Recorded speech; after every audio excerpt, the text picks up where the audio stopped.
हाथ जोड़ते रहे, हमें एक बार दिखाओ, हमारी बच्ची का मुंह एक बार दिखाओ। हमको नहीं दिखाया गया। मैंने इस वीडियो में आपसे आर्जिकल मेडिकल कॉलेज में ट्रेन डॉक्टर के साथ हुई रेप एंड मर्डर केस की बात की थी।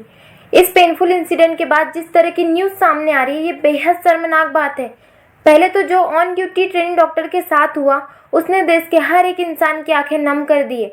जैसे मैंने आपको पहले बताया था कि हॉस्पिटल वालों ने इस केस को सुसाइड का नाम दे दिया था। उसके बाद न्यूज़ मिली कि हॉस्पिटल में कंस्ट्रक्शन चालू कर एविडेंस मिटाने की कोशिश की जा रही है। जो एक्यूज्ड था वो पुलिस का वॉलंटियर निकला। पहले तो ट्रेन डॉक्टर के साथ रेप हो जाना ही अपने आप में बेहद शर्मनाक बात है।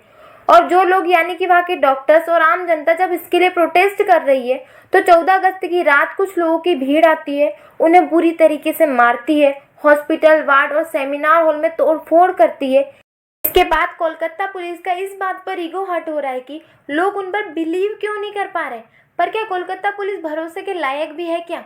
जो एल्प्रिट संजय रॉय है, जिसने उस लड़की के साथ रेप करके उसे मार डाला, उसकी क्या क्राइम हिस्ट्री थी, पुलिस वालों को नहीं पता थी क्या? क्योंकि इस इंसिडेंट से पहले भी ऑलरेडी इसके अगेंस्ट एक फीमेल डॉक्टर के साथ मिसबिहेव करने की कंप्लेंट रजिस्टर हो चुकी है।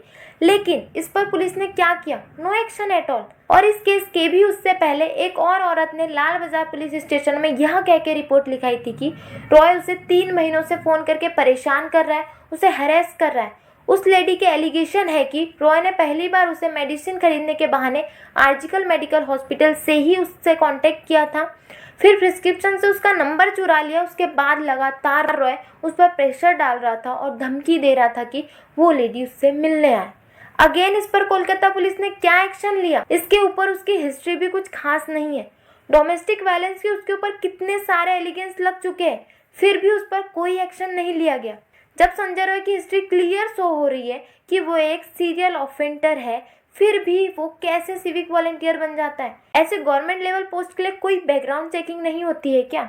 जब घर पर किराएदार भी रखा जाता है तो कानून कहता है कि किराएदार का पुलिस वेरिफिकेशन करा लो, फिर कुछ होता है तो हमें ब्लेम मत करना। पर यहाँ पुलिस वालों ने तो सिविक वॉलंटियर का ही वेरिफिकेशन नहीं किया। जिस व्यक्ति से सोसाइटी को खतरा था, उसी को उनकी सेफ्टी के लिए रखा था। फिर लोग कैसे भरोसा करें? जो काम पहले करना था वो तो किया नहीं।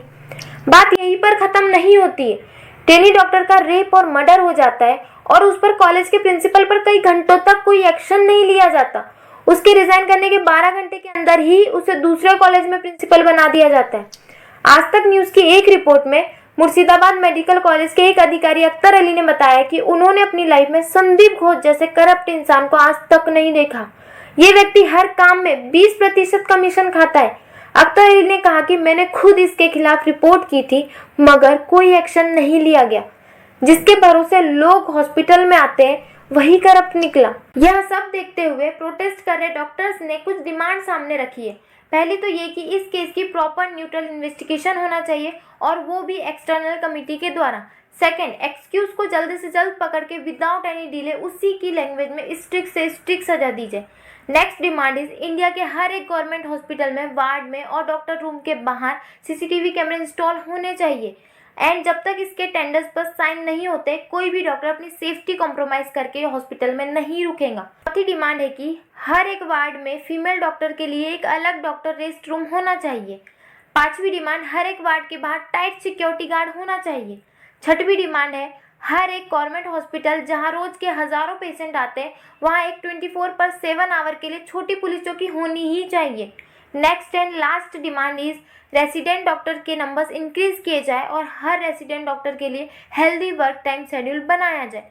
यदि इन 7 स्पेसिफिक डिमांड को पूरा नहीं किया जाता है स्टेट गवर्नमेंट की ओर से, तो through out the Indian resident doctors strike पर जा सकते हैं।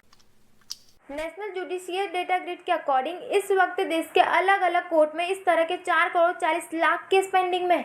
इन केसेस का क्या हुआ? No action. एक्यूज खुले घूम रहे। यदि हम अभी भी कानों में रुई डाल के और इन पेनफुल इंसिडेंट को नज़रअंदाज करते हैं, तो ना जाने आगे ऐसे इंसिडेंट से कितनी बच्ची और महिलाओं की मौतें हो।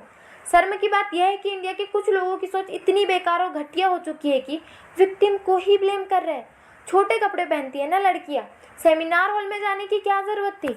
अभी रिसेंटली खबर आई है कि एक नर्सरी की बच्ची के साथ उसके वैन ड्राइवर ने दुष्कर्म किया।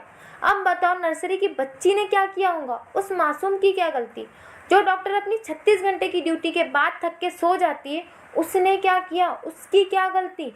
हमें समझना होगा गलत लड़कियां नहीं, गलत यहाँ लोगों की सोच है, और इसी सोच के कारण समाज की दरिंदगी बढ़ती जा रही है। अगर आज यह सुनने के बाद भी आपका खून नहीं खोल रहा है और आप ये सोच रहे हो कि ये कौन सा हमारे साथ हो रहा है, ये तो अदर स्टेट्स में हो रहा है, तो मार्टिन नीमॉलर की ये कविता आपको सुननी चाहिए। पहले तो वो मेरे शहर में आए, लोगों को मारने लगे, मैं चुप रहा।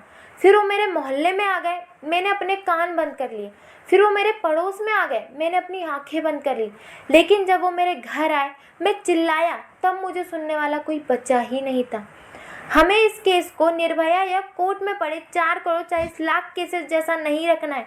अगर हर व्यक्ति अपनी आवाज़ उठाए तो इस दरिंदगी को कुछ हद तक कम ज़रूर किया जा सकता है, क्योंकि डॉक्टर्स की रिपोर्ट में साफ बताया जा रहा है कि कोलकाता रेप केस में 1 से अधिक लोग अपराधी हैं। आप आपकी राय कमेंट में लिख सकते हो। वीडियो अच्छी लगी हो तो मेरे चैनल को सब्सक्राइब करें।